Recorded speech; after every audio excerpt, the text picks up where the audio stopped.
चुड़ैल की जादुई बेटी।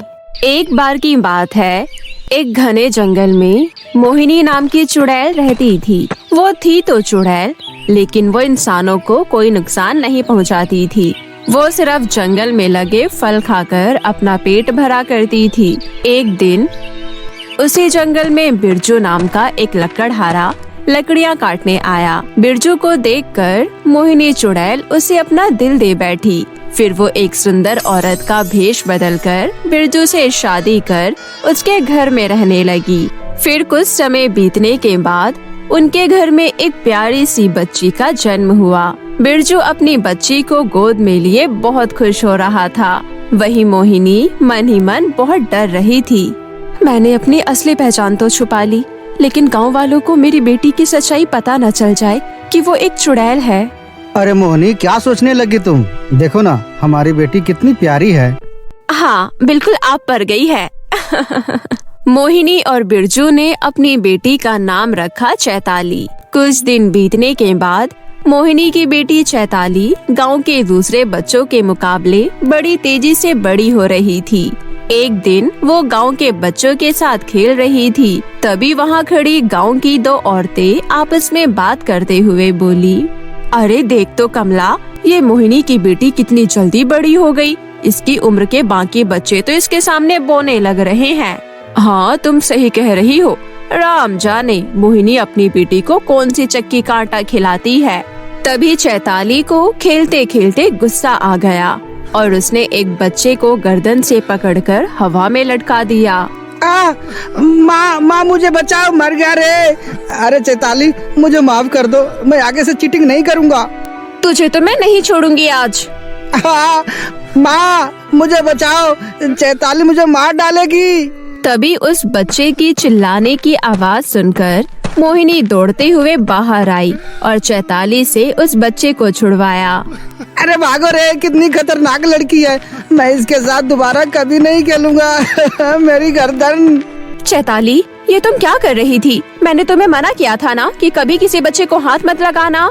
लेकिन माँ, उसने मेरे साथ चीटिंग की। मैंने तो सिर्फ उसे हल्का सा हाथ ही लगाया था और वो चिल्लाने लगा।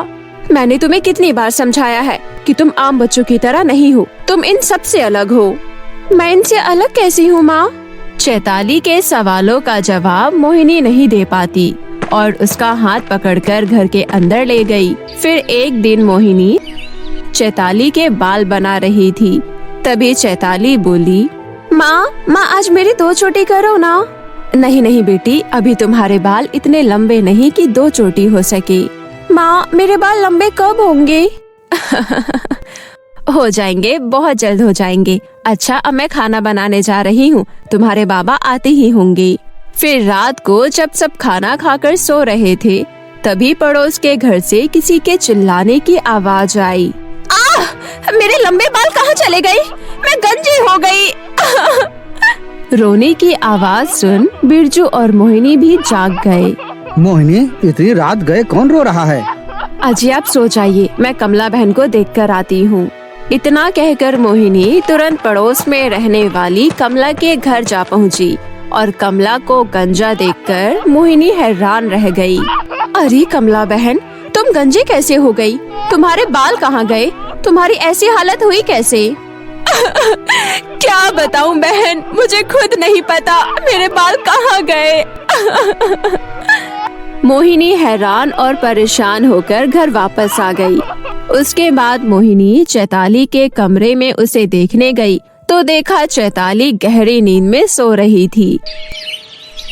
अगली सुबह चैताली अपनी माँ के पास फिर से बाल बनवाने आई। माँ आज तो मैं आपसे चोटी बनवा कर ही रहूंगी। अरे बाबा, कल ही तो बताया था तुम्हें कि तुम्हारे बाल अभी बहुत छोटे हैं, अभी चोटी नहीं बन पाएगी। चलो बैठो, मैं तुम्हारे बाल बांध देती हूँ। जैसे ही मोहिनी चैताली के छोटे बालों को बांधने लगी तो उसने देखा कि उसके बाल पहले से लंबे हो चुके थे। अरे ऐसे कैसे हो सकता है?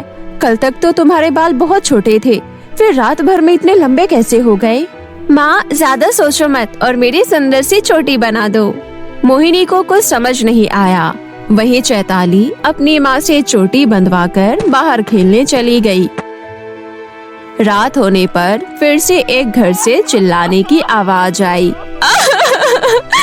मेरे सुंदर लंबे बाल कहाँ गायब हो गए? मैं लुट गई, बर्बाद हो गई। अब मैं अपना मुंह किसी को कैसे दिखाऊंगी? अजी सुनते हो? उठो, देखो तुम्हारी बीवी को कोई गंजा करके चला गया और तुम घोड़े बेचकर सो रहे हो। ओहो, चैन से सोने भी नहीं देती हो रात को। क्या हुआ? अरे तुम्हारे बाल कहाँ गए? तुम तो बिना बालों के छिला हुआ अंडा लग रही हो। फिर ये सब चीख पुकार सुनकर बिरजू और मोहिनी भी वहाँ आ पहुँचे। शंकर भैया, तुम्हारे घर में ये शोर कैसा? क्या हुआ? अरे तुम्हारी पत्नी के बाल कहाँ गए? पता नहीं भैया, मैं तो सो रहा था। पता नहीं कौन मेरी पत्नी को गंजा करके चला गया। उन सब की बात सुनकर मोहिनी सोच में पड़ गई कि आखिर कौन है वो जो गांव की औरतों को गंजा कर रहा है। फिर अगली सुबह चैताली बाल बनवाने अपनी माँ के पास आई तो मोहिनी चैताली को देखकर दंग रह गई, क्योंकि उसके बाल पहले से कई गुना बढ़ चुके थे। अरे ये क्या चैताली, तुम्हारे बाल रातों रात इतने लंबे और घने कैसे हो गए? माँ की बात सुनकर चैताली हंसते हुए बोली, माँ आप तो जानती हो मुझे लंबे बालों का कितना शौक है। अब से मैं बाल खुले ही रखूंगी। इतना बोलकर चैताली बच्चों के साथ खेलने बाहर चली गई। तभी बाहर खड़ी चैताली के लंबे बाल देखकर गांव की गंजी औरतों को अपनी आंखों पर विश्वास नहीं होता। हाय दैया, जरा इसके बाल तो देखो, कल तक तो कितने छोटे थे, रातों रात इतने लंबे कैसे हो गए? कुछ ना कुछ गड़बड़ जरूर है। कहीं ये लड़की कोई चुड़ैल तो नहीं? तुम सही कह रही हो बहन, मुझे तो पहले से ही इस पर शक था। इसी ने ही हमारे बाल गायब किए हैं। तभी मोहिनी भागते हुए वहाँ आई और चैताली का हाथ पकड़कर उसे घर के अंदर ले गई। चैताली, तुम कल से बाहर नहीं जाओगी। मगर क्यों माँ? अगर मगर कुछ नहीं, समझी? क्या हुआ चैताली की माँ, तुम इतनी परेशान क्यों लग रही हो? और चैताली के बाल इतने लंबे कैसे हो गए? आखिर ये सब क्या हो रहा है? अजी, मैं आपको कुछ बताना चाहती हूँ। मोहिनी बिरजू को कुछ बताने ही वाली थी, तभी गांव के कुछ लोग लाठियां लेकर उसके घर आ गए। मारो मारो, चैताली जरूर एक चुड़ैल है। आज इस चुड़ैल को जिंदा नहीं छोड़ेंगे। कमबख्त, नाश पेटी, हमें गंजा करके खुद लंबे बाल लेकर घूम रही है। तुझे शर्म नहीं आई? खोल दरवाजा। अब कहाँ छुप कर बैठी है? जल्दी दरवाजा खोल। हाँ भाइयों, आज इस चुड़ैल को सबक सिखा कर ही रहेंगे। बिरजू कहाँ मर गया? निकाल अपनी चुड़ैल बेटी को बाहर। अरे ओ गांव वालों, तुम्हारी इतनी हिम्मत, मेरी बेटी को चुड़ैल बुलाते हो? वहीं रुको, अभी एक एक को सबक सिखाता हूँ। इतना कहकर बिरजू लाठी लेकर बाहर जाने लगा। तभी मोहिनी अपने पति बिरजू को रोकते हुए बोली, रुक जाइए, बाहर मत जाइए, बाहर आपकी जान को खतरा है। अरे मोहिनी, तुम डरो नहीं, मैं अभी इन गांव वालों को सबक सिखा कर आता हूँ। इतना बोलकर बिरजू घर से बाहर निकला। बिरजू को देखते ही सभी गांव वाले उसे लाठी डंडे से मारने लगे। मारो मारो और मारो, आज इसके पूरे परिवार को मार कर ही दम लेंगे, जिंदा कोई बच ना पाए। मेरी बात तो सुनो। लेकिन गांव वाले ताबड़तोड़ बिरजू को मारे ही जा रहे थे। ये देख मोहिनी अपने पति बिरजू को बचाने के लिए दौड़ते हुए घर से बाहर आई। लगता है मुझे अपने असली रूप में आना होगा, वरना ये लोग मेरे पति को जिंदा नहीं छोड़ेंगे। फिर मोहिनी अपने असली चुड़ैल रूप में आने की बहुत कोशिश करती है, लेकिन वो अपने असली रूप में नहीं आ पाती। अरे ये क्या, मैं चुड़ैल क्यों नहीं बन पा रही? नहीं, ऐसा नहीं हो सकता। अगर मैं चुड़ैल नहीं बन पाई तो इनकी जान कैसे बचाऊंगी? मोहिनी दोबारा से चुड़ैल रूप में आने की कोशिश करने लगी, लेकिन वो चुड़ैल का रूप नहीं ले पाई। फिर उसे ध्यान आया कि शायद चैताली के जन्म लेते ही उसकी सारी शक्तियाँ चैताली में चली गई है। फिर वो भागते हुए घर के अंदर गई और चैताली से बोली, चैताली बेटा चलो, तुम्हारे बाबा को तुम्हारी जरूरत है, जल्दी चलो, नहीं तो गांव वाले उन्हें मार डालेंगे। फिर वो दोनों भागते हुए घर के बाहर आई। गांव वाले अभी भी बिरजू पर डंडे बरसा रहे थे। तभी मोहिनी अपनी बेटी चैताली से बोली, चैताली बेटी, तुम्हें अपने असली रूप में आना होगा, अपनी शक्तियों को पहचानो। तुम्हारे बाबा को आज तुम्हारी जरूरत है, अपनी शक्तियों को पहचानो बेटी। अपने बाबा की ऐसी हालत देख चैताली को बहुत गुस्सा आया। और वो अपनी शक्तियों को पहचान गई। फिर उसका आकार बढ़ने लगा। यह सब देखकर गांव वाले थर थर कांपने लगे। अरे मर गए रे, ये चैताली तो सचमुच में चुड़ैल निकली। अरे अब क्या होगा? ए, छोड़ मेरे बाबा को। अगर किसी ने मेरे बाबा को हाथ लगाने की भी कोशिश की तो मैं उसका सर काट कर अलग कर दूंगी। चैताली का ऐसा रूप देखकर सभी गांव वाले हाथ जोड़कर उसके सामने खड़े हो गए। चैताली बेटी, शांत हो जाओ, अब मैं ठीक हूँ। अपने बाबा की बात सुनकर चैताली का गुस्सा शांत हो गया और उसका आकार पहले जैसा हो गया।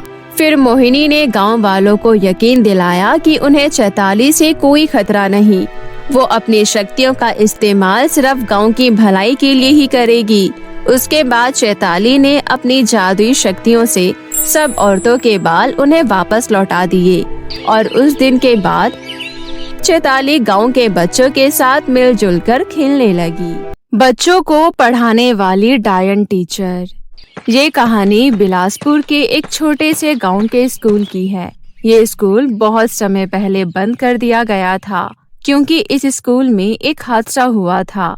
लेकिन बहुत समय बाद दोबारा से इस गांव के मुखिया ने इस स्कूल को दोबारा से खोलने का फैसला किया। गांव वाले भी इस बात से सहमत थे क्योंकि दूसरा स्कूल गांव से बहुत दूर था। गांव के बच्चों को इतनी दूर स्कूल जाने में बहुत ही ज्यादा परेशानी होती थी। हाँ मुखिया जी, आपने ये बहुत अच्छा फैसला किया है। गांव के सभी लोग बहुत ही ज्यादा खुश थे और अब गांव के सभी बच्चे इस स्कूल में पढ़ने जा रहे थे। ऐसे ही समय बीत रहा था। एक दिन 10th क्लास के बच्चों का टेस्ट होता है, लेकिन उसमें कुछ बच्चे फेल हो जाते हैं। मेघा, ये क्या है? 20 में से 0, एक भी क्वेश्चन नहीं किया। लाइन में खड़ी हो जाओ। और तुम राधिका, तुमने भी एक भी क्वेश्चन नहीं किया, सारे गलत, 0। और तुम सोनाली, तुमने भी एक भी क्वेश्चन सही नहीं किया, 0। लाइन में लग जाओ। और हाँ तुम पायल, तुमने 20 में से 2 क्वेश्चन किए हैं, लेकिन वो भी आधे अधूरे, 1 नंबर। ये क्या मैं तुम्हें पढ़ाती नहीं हूँ? जाओ बाहर ग्राउंड में जाकर खड़े हो जाओ, और वो भी हाथ ऊपर करके। मैम, गर्मी बहुत ज्यादा है, धूप भी अपनी चरम सीमा पर है। आप इतनी ज्यादा धूप में बाहर ग्राउंड में खड़ा मत कीजिए और कोई पनिशमेंट दे दीजिए। मैंने क्या कहा? चुपचाप बाहर जाकर खड़ी हो जाओ, और वो भी हाथ ऊपर करके। और सभी बच्चे मेरी बात कान खोलकर सुनो, मैं इस क्लास का फाइनल रिजल्ट अच्छा देखना चाहती हूँ। तुम चारों अभी तक यहाँ खड़ी हो, जाओ यहाँ से। 10th क्लास के बच्चे इतनी ज्यादा गर्मी में बाहर ग्राउंड में आ जाते हैं और हाथ ऊपर कर कर खड़े हो जाते हैं। पनिशमेंट तो ऐसी दी है जैसे कितना ज्यादा अच्छा पढ़ाती हो। हमें पता है कि वो कैसा पढ़ाती है। वो सारे बच्चे तो टेस्ट में इसलिए अच्छे नंबर से पास हो गए क्योंकि वो तो अमन भैया से ट्यूशन लेते हैं। वो कितना अच्छा पढ़ाते हैं। अगर हमारे पास भी पैसे होते तो हम भी ट्यूशन पढ़ते। जब चारों की पनिशमेंट पूरी हो जाती है तो वो अपनी क्लास की तरफ आ रही थी कि तभी उन्हें एक औरत मिलती है। तुम चारों को देखकर मुझे बहुत ही ज्यादा दुख हुआ। आप कौन है? आपको आज से पहले तो इस स्कूल में कभी नहीं देखा। वैसे तो मैं एक टीचर हूँ, इसी स्कूल में रहती हूँ, लेकिन अब इस स्कूल की देखभाल करती हूँ।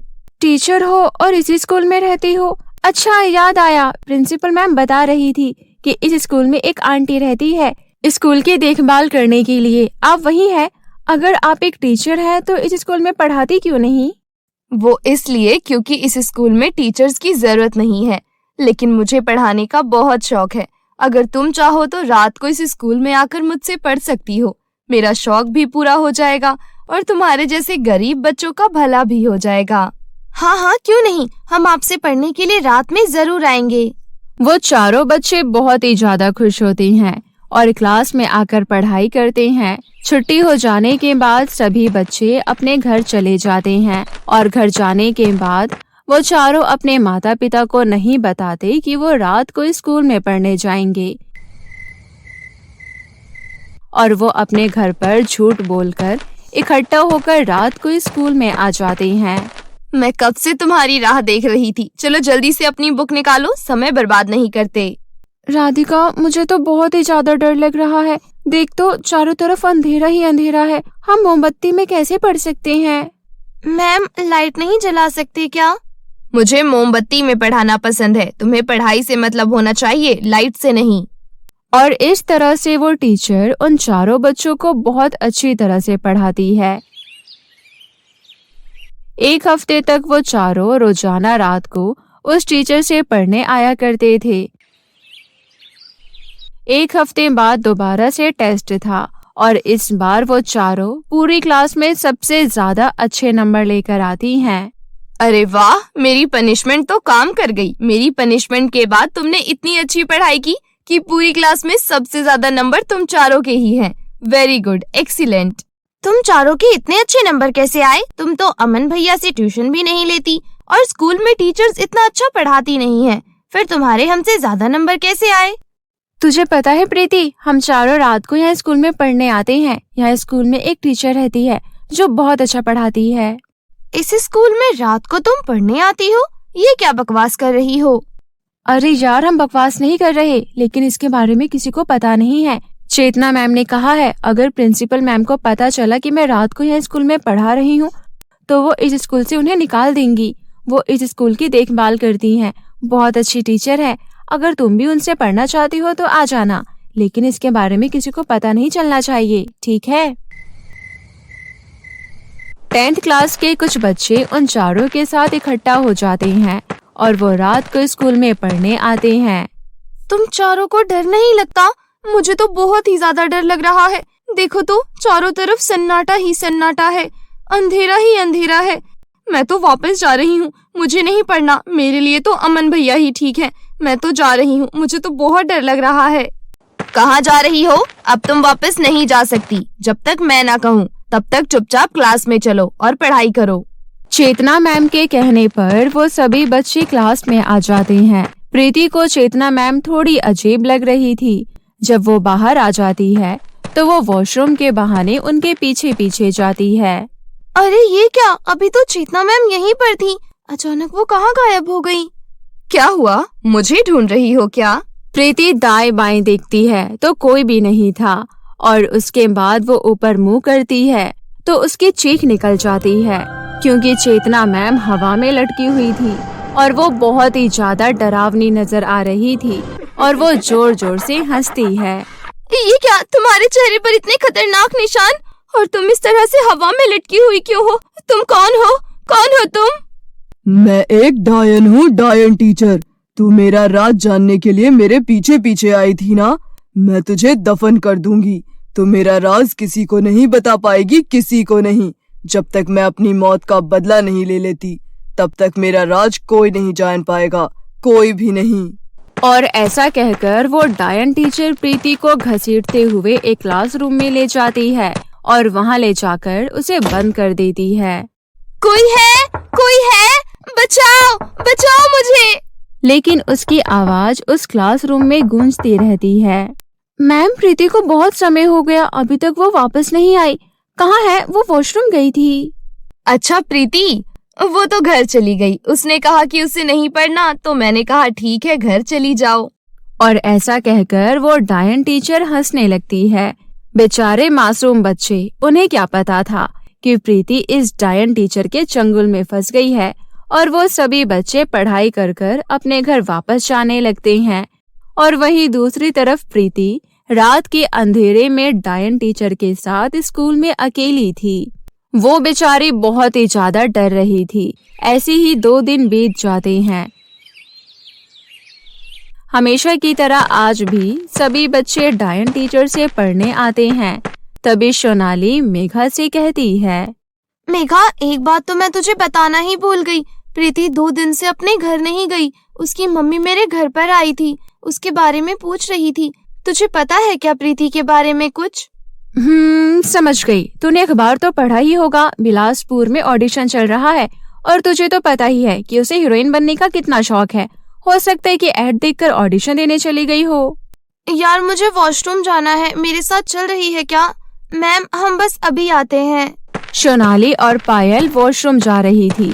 तभी उन्हें बहुत जोर से कुछ गिरने की आवाज आती है। आवाज के शोर से दोनों डर जाती है और उसके बाद उन्हें जोर जोर से चिल्लाने की आवाज आती है और वो आवाज किसी और की नहीं, प्रीति की ही थी। पायल, ये किसकी आवाज है? कौन चिल्ला रहा है? देख, ये आवाज ऊपर से आ रही है। चल ऊपर जाकर देखते हैं। नहीं नहीं, रात बहुत ज्यादा हो रही है, अंधेरा भी बहुत ही ज्यादा है। अगर भूत वूत हुआ तो? नहीं नहीं, मैं नहीं जाऊंगी। वैसे भी ऊपर कोई आता जाता नहीं है, मैं नहीं जाने वाली। देख तो, बहुत ही ज्यादा जोर जोर से चिल्लाने की आवाज आ रही है। एक बार चलकर देखते हैं ना, मैं हूँ ना तेरे साथ। सोनाली और पायल को बहुत ही ज्यादा डर लग रहा था और वो डरते डरते ऊपर जाती है और जिस क्लासरूम में प्रीति बंद थी वहाँ से जोर जोर से चिल्लाने की आवाज आ रही थी।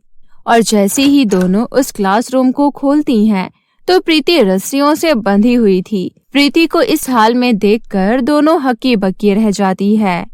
प्रीति, तुम यहाँ इस तरह से? तुम जिससे पढ़ रही हो वो एक डायन टीचर है, वो एक डायन है, बहुत ही ज्यादा खतरनाक है और तुम्हें एक खास मकसद के लिए पढ़ा रही है। वो अपनी मौत का बदला लेना चाहती है। वो डायन बहुत ही ज्यादा खतरनाक है। प्रीति, ये तुम क्या कह रही हो? अगर वो एक डायन होती तो हम बच्चों को क्यों पढ़ाती? हमें कब का कच्चा चबा जाती। खैर छोड़, अगर उन्होंने हमें कच्चा नहीं चबाया तो वो तुझे कब का जान से मार देती। तुझे इस तरह से रूम में बंद क्यों रखती? ये तो कैसी बहकी बहकी बातें कर रही है। अगर तुम्हें विश्वास नहीं हो रहा तो जाकर देखो, उसके पैर उल्टे हैं। मैंने उन्हें हवा में भी लटका हुआ देखा। वो बहुत ज्यादा खतरनाक है, बहुत ही ज्यादा खतरनाक। मुझे और सभी बच्चों को तुम्हें बचाना होगा। यहाँ से जल्दी जाओ, अगर उन्होंने तुम्हें यहाँ देख लिया तो तुम भी फंस जाओगी। सोनाली और पायल को प्रीति की बात पर विश्वास हो जाता है और उन्हें ये सच जानकर बहुत ही ज्यादा डर लगता है कि अब तक वो जिससे पढ़ रही थी वो एक डायन टीचर है और वो डरते हुए क्लास में आ जाती है।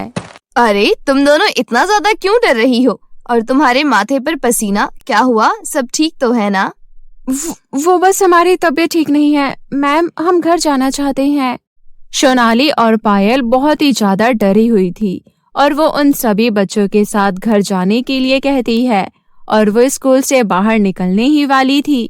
तभी वो डायन टीचर स्कूल का दरवाजा बंद कर देती है और अपने असली रूप में आ जाती है और उसके असली रूप में देखकर सभी बच्चे थर थर कांपने लगते हैं। कहाँ जा रही हो? तुम्हें क्या लगता है कि तुम मेरा सच जानकर इतनी आसानी से स्कूल से बाहर जा सकती हो? ये कितने ज्यादा खतरनाक है, कितने ज्यादा खतरनाक। देखो देखो, हमें छोड़ दो, हमें घर जाने दो, हमें घर जाने दो। इस अमावस की रात मैं 20 बच्चों की बलि चढ़ाकर बहुत ही ज्यादा शक्तिशाली हो जाऊंगी। मेरी आत्मा हमेशा हमेशा के लिए अमर हो जाएगी और उसके बाद उस दुष्ट प्रिंसिपल से बदला लूंगी जो शहर में ऐशो आराम वाली जिंदगी जी रहा है। नहीं छोड़ूंगी उसे, नहीं छोड़ूंगी। तो आप उसे सजा दीजिए ना जिसने आपको मारा। हम मासूम बच्चों को क्यों मारना चाहती हैं? देखिए, हम तो आपसे कितना प्यार करते हैं और आप हमें मारना चाहती हैं। हमें छोड़ दीजिए डायन टीचर, हमें छोड़ दीजिए। हमें छोड़ दीजिए, हमने तुम्हारा क्या बिगाड़ा है? जब मैं इंसान थी तो मेरा दिल बहुत नरम था, लेकिन अब मैं डायन बन गई हूँ। मेरा दिल पत्थर का हो गया है। मुझे किसी पर रहम नहीं आता। तुम्हें कहीं नहीं जाने दूंगी, कहीं नहीं। 10 बच्चे हैं, 10 बच्चे और हो जाएंगे और उसके बाद सबकी बलि चढ़ाकर शक्तिशाली हो जाऊंगी और उस दुष्ट प्रिंसिपल को मार दूंगी और उससे अपनी मौत का बदला लूंगी। देखिए, हम आपका साथ देंगे आपकी मौत का बदला लेने में, लेकिन हमें मत मारिए। आप बहुत अच्छी हैं, बहुत अच्छी। तुम मेरी मौत का बदला लेने में मेरा साथ दोगी? ठीक है, तो फिर मैं तुम्हें छोड़ दूंगी, लेकिन तुम्हें उस दुष्ट प्रिंसिपल को यहाँ लेकर आना होगा। मैं उसे तड़पा तड़पा कर मारूंगी। उसे लाना इतना आसान नहीं, क्योंकि वो जानता है कि इस स्कूल में मेरी आत्मा भटक रही है। क्या हम जान सकते हैं कि उस दुष्ट प्रिंसिपल ने तुम्हें क्यों मारा और वो कहाँ मिलेगा? पैसों का लालची था। पैसों के लिए मासूम बच्चों को शहर में भेज रहा था। मैंने उसे रंगे हाथों पकड़ लिया और उन सभी बच्चों को शहर जाने से रोक लिया, लेकिन उसने मुझे तड़पा तड़पा कर मार दिया और पंखे से लटका दिया और सबको ऐसा दिखाया जैसे मैंने आत्महत्या की हो और खुद यहाँ से 9-2-11 हो गया। अब मैं उसे नहीं छोड़ूंगी, नहीं छोड़ूंगी। उससे अपनी मौत का बदला लेकर ही रहूंगी। ऐसे दुष्ट इंसान को तो सजा मिलनी ही चाहिए। आप परेशान मत होइए, हम आपका साथ जरूर देंगे और उस दुष्ट इंसान को यहाँ जरूर लेकर आएंगे। वो सभी स्टूडेंट्स डायन टीचर का साथ देने के लिए तैयार हो जाती हैं। ऐसे ही कुछ समय बीत जाता है और वो सभी स्टूडेंट शहर से उस दुष्ट इंसान को यहाँ बुलाने में कामयाब हो जाती हैं और वो किसी बहाने से उसे स्कूल में लेकर आ जाती है। उसके बाद वो डायन टीचर उस दुष्ट इंसान को उसी तरह तड़पा तड़पा कर मारती है जिस तरह से उसने मारा था। जैसे ही उसकी मौत होती है वैसे ही उसकी आत्मा को मुक्ति मिल जाती है और वो सभी बच्चों को धन्यवाद कहकर इस स्कूल से चली जाती है। और वो सभी बच्चे किसी को नहीं बताते कि यहाँ पर कभी डायन टीचर भी थी। वो कभी डायन टीचर से पढ़ते भी थे।